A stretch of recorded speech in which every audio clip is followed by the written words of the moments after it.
Ал балалар, бүгін біз теңдеуді шештік.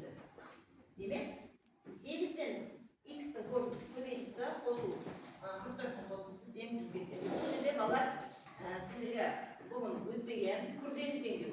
Күрделі теңдеудің не үшін күрделі? Ол күрделіні біз жай теңдеуге қалай айландырамыз?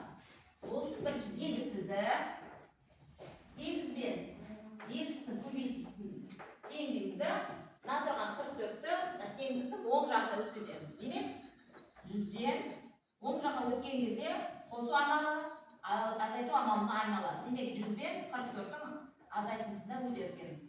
Айтайықшы, 8 пен x-тің көбейтісі тең 100-бен 44-тің айырмасы. Бұл жерде қайтадан бізге белгісіз. Демек, 8 пен x-тің көбейтісі тең 100-бен 44-тің айырмасы қанша болады екен балалар? 56, иә? Дұрыс па балалар? 56. Енді қараймыз. Бізге мынау қандай теңдеу өтті? Жай теңдеуге айналды.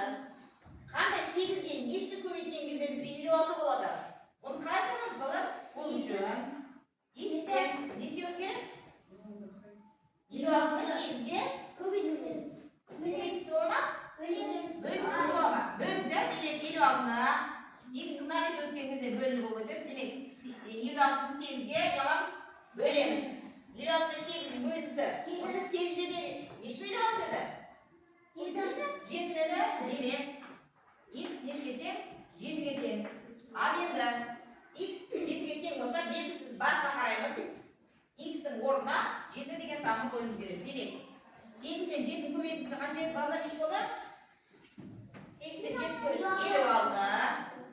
Қосу амалы, оған 44-дің қосындысы. Демек, 56-ның 44-ге қосатын болса, неше болады екен балалар? 100. Демек,